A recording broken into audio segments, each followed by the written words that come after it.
Here's another highly informative video by Drs. Mauricio Perez and Michael E. Snyder, Save That Kid's Bag, brought to you by Haag-Streit, USA.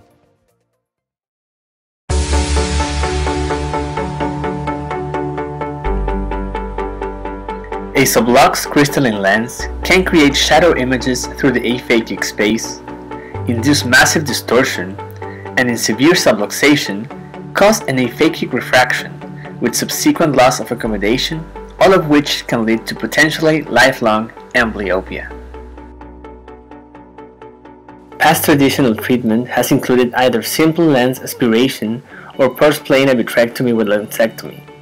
Both of these options render the patient aphakic, require long-term contact lenses or thick aphakic spectacles. Both have compliance issues and could have psychological impact on a young child's body image and self-confidence, as well as the sociological impact of how these kids may interact with their peers. Additionally, the potential posterior segment risk of any vitreous manipulation is inherent. Some have advocated YAG laser zonular lysis to further divert the sublux lens peripheral to the visual axis, and then place an anterior chamber IOL. We discourage the use of AC-IOLs in the pediatric population. Since Cionni and A introduced a fixatable capsular tension ring for profound zonulopathy, we now have a vital tool to manage these special young patients. Increasing surgical experience and evolving techniques in adult cases have increased our success and facility in surgically managing ectopia lentis in the pediatric population. The young eye, however, requires some special considerations. The pediatric capsule is highly elastic and difficult to pierce even in the best of circumstances. When there is no zonular contraction, rather than pierce an elastic capsule, a sharp instrument will simply displace the lens. Trypan blue dye reduces capsular elasticity somewhat, yet this is not always sufficient to allow an easy penetration into the bag. With reduced zonular support, penetrating into the lens often requires the cross-swords capsule pinch technique, in which the center of the anterior capsule is pinched between the tips of two opposing 30-gauge needles. As the needles advance, one or both needle tips will enter the anterior lens, creating an opening that can be converted into a capsular rhexis. Stabilization of the lens during the rhexis maneuver may be augmented with an additional instrument, or sometimes flexible hooks. Unique considerations for the capsular rhexis when a capsular tension ring is planned include centration not on the corneal apex, nor the pupil center. It needs to be centered on the natural sublux lens. This can be especially difficult in a microspherophake, since the anterior surface of the lens is not always facing straight forward, and thus may not be readily evident. Further, it is important to leave an adequate cuff of anterior capsule peripherally to keep the ring from popping out of the bag, as seen in this 2-year-old eye. With a dispersive OVD over the hyaloid face and maintenance of a pressurized anterior chamber, preservation of the unaltered vitreous is usually possible.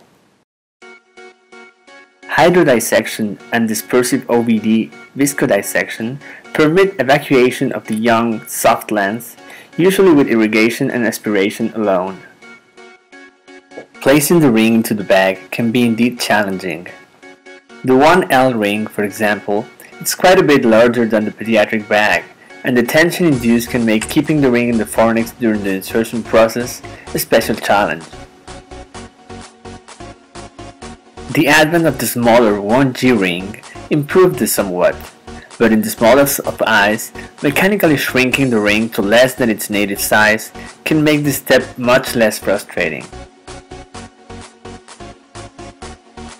When it comes to fixating the ring, we prefer the strength and longevity of Gore-Tex suture, since polypropylene can undergo hydrolysis over time. The Gore-Tex CVA suture is preloaded through the fixation element eyelet, and a tenonylon is placed through the leading element eyelet. We guide the ring into the bag using the nylon as countertraction to guide the leading element. The trailing element is placed manually and the fixation eyelet is rotated into the point of greatest zonular weakness.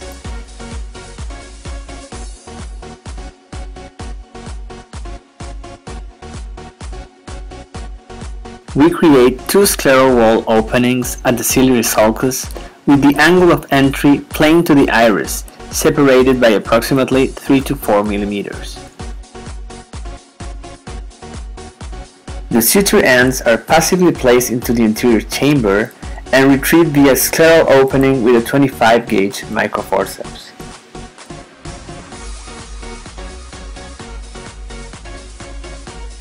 Then we repeat the process for the opposite end of the suture.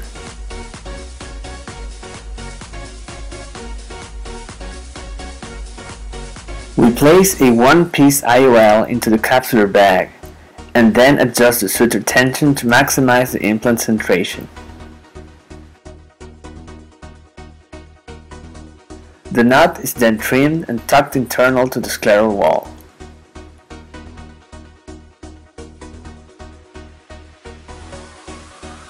We have used this approach in 31 eyes of 21 patients ranging in age from 1 to 18 years old, being Marfan syndrome and primary ectopia landis the most prevalent etiologies. Implant centration was achieved in every case, with significant improvement in visual acuity. There was no amblyopic progression in any patient. Anterior vitrectomy was required in 8 patients that presented with preoperative vitreous prolapse. No posterior vitrectomy was performed, nor any anterior vitrectomy was required if no vitreous prolapse was present preoperatively. We believe lens extraction with capsular bag preservation and implantation of a scleral fixated modified capsular tension ring is an effective technique to restore visual acuity and anterior segment anatomy, while preserving an undisturbed posterior segment and avoiding the complications and nuisance of aphakia.